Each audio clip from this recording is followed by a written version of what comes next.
الحمد لله الذي أسرى بعبده ليلا من المسجد الحرام إلى المسجد الأقصى الذي باركنا حوله. أشهد أن لا إله إلا الله وحده لا شريك له، وأشهد أن سيدنا ونبينا محمدا عبده ورسوله. اللهم صل وسلم وبارك على سيدنا ومولانا محمد صلى الله عليه وسلم وعلى آله وأصحابه ومن تبعه أي تبع هدى إلى يوم القيامة. أما بعد فيا عباد الله أوصي نفسي وإياكم بتقوى الله وطاعته. وقال تعالى: أعوذ بالله من الشيطان الرجيم، بسم الله الرحمن الرحيم. يا أيها الذين آمنوا اتقوا الله ولتنظر نفس ما قدمت لغد واتقوا الله إن الله خبير بما تعملون. صدق الله العظيم وصدق رسوله الكريم. Hadirin ma'asyiral muslimin wa zumratal mu'minin rahimakumullah. Hari Jumat yang dimuliakan Allah Subhanahu wa taala, syukur tak terukur, puja dan puji tak terhingga kita aturkan kehadiran Allah yang Maha Luhur, yang Maha Tinggi dan Maha Suci. Karunia Allah menjadi asbab menghantarkan kita kumpul muwajjah di rumah Allah ini, di tempat yang insya Allah merupakan tempat yang paling banyak setelah rumah-rumah kita. Bekas-bekas kebaikan, bekas-bekas ketaatan dan taqarrub kita kepada Allah Subhanahu wa taala. Di tempat inilah kita berharap kelak insya Allah menjadi sabab kita kepada golongan rajulun qalbuhu mu'allaqun bil masajid, seseorang yang mendapatkan naungan arsy Allah dari 7 golongan, satu di antaranya yang hati mereka tertambat di masjid.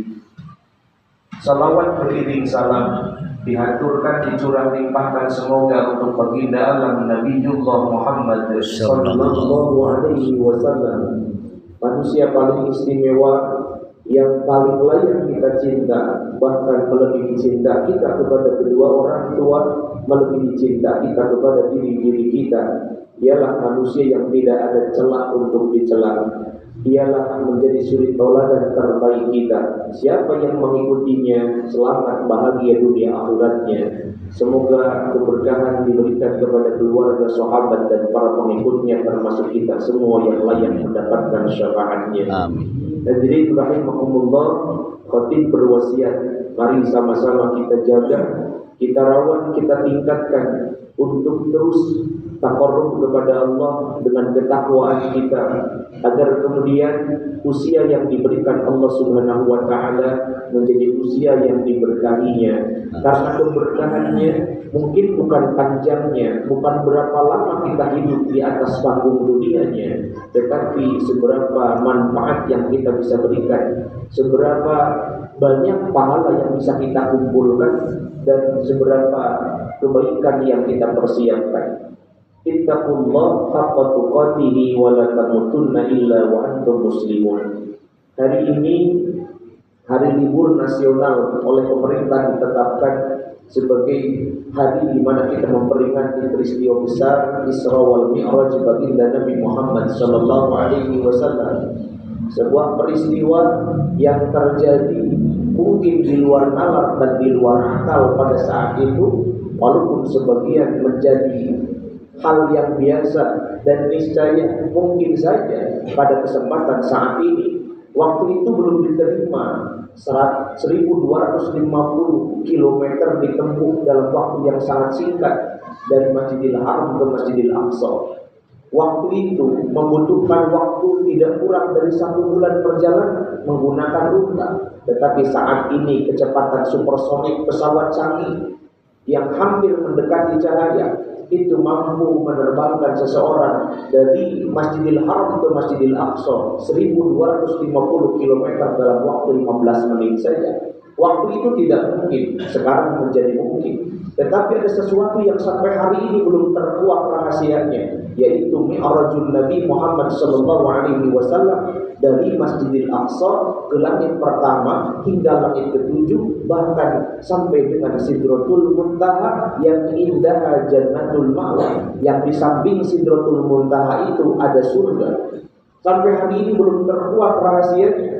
Karena sampai dengan detik ini, jika diukur dengan kecepatan cahaya saja, maka Nabi Muhammad SAW hanya bisa sampai di planet Neptunus, dan itu pun baru di langit yang pertama. Jika menggunakan kecepatan cahaya, maka kecepatan apa kira-kira yang membawa Nabi Muhammad SAW keluar dari kolong langit pertama ke langit kedua sampai ke langit ketujuh? Padahal langit pertama saja belum selesai, belum ada ilmu dan kecanggihan teknologi yang menjangkaunya. Maka inilah kita yang sekarang sedang membicarakan tentang keagungan Allah Subhanahu wa Ta'ala. Pantas kalau ayat itu kemudian dimulai dengan kalimat Subhan, Maha Suci Allah Subhanahu wa Ta'ala.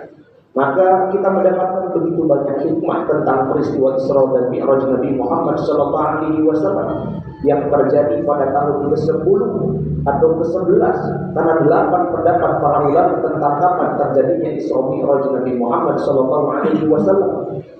Apa atau sebab menjadikan Nabi diisra Mi'rajkan? Sepakat para ulama itu merupakan agenda atau skenario Allah Subhanahu wa Ta'ala, di mana Nabi berjuang untuk mengislamkan, menauhidkan orang-orang Mekah.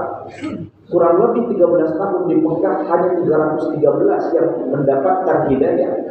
Harta itu tidak termasuk paman yang dicintainya. Pada tahun ke-10 Hijrah, paman yang menjaganya, yang dia berharap Nabi mendapatkan hidayah. Nabi begitu besar harapannya paman mendapatkan hidayah, karena begitu dekat dan sayangnya, tetapi tidak mendapatkan hidayah. Malah kemudian diwafatkan Allah Subhanahu wa Ta'ala pada bulan Syawal tahun ke-10 Hijrah. Bulan Syawal tahun 10 Hijrah, 3 hari kemudian istri yang juga menjadi pendamping setianya, menjadi penguatnya, pendukungnya, ternyata juga dipanggil Allah Subhanahu wa Ta'ala. Bertambah lagi kesulitan demi kesulitan kaum muslimin yang disebabkan oleh kemudaratan, boikot, ancaman, penganiayaan orang-orang kafir musyrik Makkah. Dan berikutnya adalah dikarenakan Nabi berusaha untuk menebarkan hidayah ke Tauhid 83 km ke sebelah selatan arahnya. Ternyata 1 bulan Nabi berjuang menauhidkan orang-orang Tauhid, tidak satupun yang mendapatkan celah untuk dapat hidayah. Nabi pulang kembali ke Mekah dalam keadaan hazin, dalam keadaan begitu sedih, bertambah-tambah kesedihannya. Maka kemudian Allah menghibur Nabi, mengokoh, menguatkan iman Nabi Muhammad SAW dengan peristiwa Isra wal Mi'raj yang kita peringati hari ini. Beberapa hal yang bisa kita ambil sebagai pelajaran hikmah dari peristiwa Isra dan Mi'raj Nabi Muhammad SAW yang disimpulkan oleh para ulama. Yang pertama, tasliyah wa tasbihu lin Nabi sallallahu alaihi wasallam. Bagaimana Allah ingin mengokohkan, menguatkan keimanan baginda Nabi Muhammad sallallahu alaihi wasallam. Bukan Nabi kurang iman, bukan Nabi goyah iman, tetapi iman yang sudah kokoh ingin diinginkan Allah semakin kokoh, semakin kuat. Di mana Allah menyatakan linuriyahu min ayatina. Allah perlihatkan tanda-tanda kebesaran Allah Subhanahu wa Ta'ala yang mungkin sebelumnya belum diketahui Nabi, yang mungkin sebelumnya belum dilihat Nabi. Maka dengan mata, kepala, ruh dan jasad sekaligus, dengan kalimat bi'amdihi, hambanya Allah, ruh dan jasadnya, mata terbuka, ya ulatan, melihat semua kejadian, melihat semua peristiwa, melihat semua kebesaran Allah Subhanahu wa Ta'ala. Nabi berjumpa dengan nabi-nabi di langit pertama, di langit kedua hingga langit ketujuh. Berjumpa dengan Nabi yang terakhir adalah Nabi Ibrahim alaihissalam. Allah muliakan nabi-nabi berjumpa dengan Nabi. Demikian Allah muliakan Nabi Muhammad berjumpa dengan nabi-nabi yang lain. Maka inilah cara skenario Allah untuk mengokohkan baginda Nabi Muhammad SAW, bahwa tidak ditinggalkannya Nabi oleh Allah, bahwa kesulitan demi kesulitan justru akan semakin menguatkan Nabi di hadapan Allah Subhanahu wa Ta'ala. Yang kedua, izharul haq wa ijazullah. Kejadian ini merupakan tanda-tanda kebesaran Allah untuk menunjukkan bahwa bagi Allah apapun sesuatu yang tidak mungkin menurut logika akal manusia, tetapi menurut kekuasaan Allah semua menjadi mungkin terjadi. Bukankah sebelum itu Nabi Muhammad SAW mendapatkan peristiwa Isra wal Mi'raj? Sebelumnya kita lihat bagaimana seorang Isa lahir dari seorang ibu tanpa ada ayah. Bagaimana sebelum-sebelumnya kejadian-kejadian istimewa Nabi juga ceritakan di dalam kisah, di dalam hadis-hadisnya. Dan tidak ada sekali lagi yang menghalangi kekuasaan Allah Subhanahu wa Ta'ala. Maka dengan ini kita menjadi semakin yakin, tidak salah pilih kita bertuhan, tidak salah pilih kita bersandar, tidak salah pilih kita bertawakal. Karena yang kita tawakal, yang kita sandari, yang kita jadikan Tuhan adalah Maha segala-galanya. Yang ketiga, makanatu Baitul Maqdis. Dengan peristiwa Isra Mi'raj ini, Baitul Maqdis yang sebelumnya tidak dikenal jauh, itu adalah tempat nabi-nabi terdahulu. Semua nabi, hampir semua nabi tinggal di Palestina, dan itu rumah Allah Subhanahu wa Ta'ala. Itulah tempat yang disucikan. Bahkan Nabi pernah nanti kemudian berkiblat ke Baitul Maqdis ketika terjadi masjid yang kita kenal dengan kiblatain. Baitul Maqdis adalah tempat yang suci dan disucikan Allah. Dengan peristiwa itu sampai hari ini kita mengenal yang namanya Baitul Maqdis, Masjidil Aqsa di Palestina. Yang ketiga, takrimul anbiya wal ijtima'. Nabi dikumpulkan dengan orang-orang yang saleh dan menjadi pelajaran. Nabi-nabi dikumpulkan bersama para nabi mengharuskan kita juga berkumpulah bersama orang-orang yang mengikuti ajaran Nabi. Maka Quran berkali-kali menganjurkan kita untuk memiliki sahabat, memiliki teman yang soleh. Di antaranya Allah berfirman, warka'u ma'ar rakiin wa kunu ma'as shadiqin wasbir nafsaka, agar kita sabar terus berdekat-dekatan ma'al ladzina yad'una rabbahum bil ghadati wal 'ashyi, berdampingan dengan orang-orang yang taat kepada Allah Subhanahu wa Ta'ala. Yang ketiga, yang paling utama adalah fardhus shalah. Bagaimana Allah menghadiahkan sebuah hadiah yang paling istimewa bagi kita umat Nabi Muhammad SAW dengan disyariatkannya salat fardu 5 waktu. Meskipun demikian 5 waktu sama dengan nilai 50 waktu.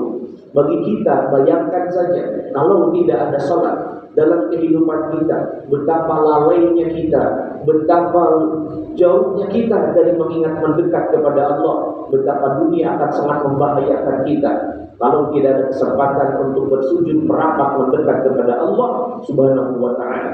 Maka hadiah salat ini sekali lagi adalah hadiah terindah bagi kita. Sekali-kali tidak, jangan dijadikan sebagai beban, jangan dijadikan sebagai kesulitan, tetapi jadikan ini sebagai anugerah yang indah bagi kita. Anugerah dari Allah untuk Nabi Muhammad SAW dan untuk menyelamatkan umat-umat Nabi Muhammad SAW. Quran menyitir bahwa yang disebut dengan salat punya fungsi, punya manfaat.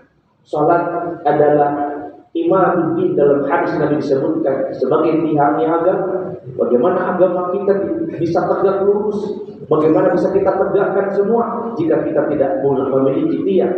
Salat di dalam Al-Quran disebutkan ha'anil fahsya wal munkar, mencegah perbuatan keji dan munkar. Bayangkan bagaimana binalnya kita, bagaimana bengalnya kita kalau kita tidak didekatkan dengan salat. Maka mudah-mudahan salat kita adalah salat yang Allah sendiri sampaikan bukan sekedar mencegah keji munkar, tetapi salat yang menjadi media taqarrub, bahkan menjadi media meminta pertolongan kita kepada Allah dalam mengurus, dalam menjalani kehidupan kita. Allah berfirman, wasta'inu bis sabri was salat. dan kalian mintalah pertolongan kepada Allah dengan sabar, dan mintalah kalian pertolongan kepada Allah dengan salat. Mudah-mudahan hikmah Isra Mi'raj terbesar bernama salat akan kita pegang senantiasa. Bukan hanya kita, berharap kemudian anak dan cucu keturunan kita menjadi muqiminas shalah bi rahmatillah wa karamih. Barakallahu li wa lakum fil Qur'anil azim wa nafa'ani wa iyyakum bima fihi minal ayati wa dzikril hakim. Wa taqabbalallahu minna wa minkum tilawatahu innahu huwal ghafurur rahim. Allahumma sholli ala sayyidina Muhammad wa ala ali sayyidina Muhammad. Alhamdulillahilladzi tafarrada bil 'izzati wal jalali wa tawahhada bil kibriyati wal kamal. Alhamdulillahi ala kulli hal. Asyhadu an la ilaha illallah zulman wal iqbal wa asyhadu anna Muhammadan 'abduhu wa rasuluhu syahadatan tuqiduna minadh dhalal. Allahumma shalli wa sallim wa zid wa barik wa karim wa 'azim ala sayyidina wa maulana Muhammadin sallallahu alaihi wasallam wa alihi wa sahbihi khairi al amma ba'd. Ibadallah, usi nafsi wa iyyakum bi taqwallah wa ta'ati. Wa qala ta'ala mukhbiran wa amiran innallaha wa malaikatahu yusholluna 'alan nabi ya ayyuhalladzina amanu shollu 'alaihi wa sallimu taslima. Di khutbah yang kedua ini mari sama-sama kita tundukkan hati, tundukkan kepala kita seraya bermunajat bermohon kepada Allah dengan iman yang kita bangun, yang kita rawat, meyakini bahwa Allah Maha segala-galanya. Tidak ada yang tidak mungkin kecuali dengan izin Allah Subhanahu wa taala dan kekuasaannya. Allahumma shalli wa sallim ala sayyidil mursalin sayyidina wa maulana Muhammadin wa ala alihi wa ashabihi ajma'in. Amin ya rabbal alamin. Bismillahirrahmanirrahim. Alhamdulillahi rabbil alamin. Allahumma ighfir lil mu'minina wal mu'minat wal muslimina wal muslimat al ahya'i minhum wal amwat innaka sami'un qaribun mujibud da'wat ya qadiyal hajat. Allahumma rabbana ij'al jam'ana hadha jam'an marhuma wa tafarruqana min ba'dihi tafarruqan ma'suma.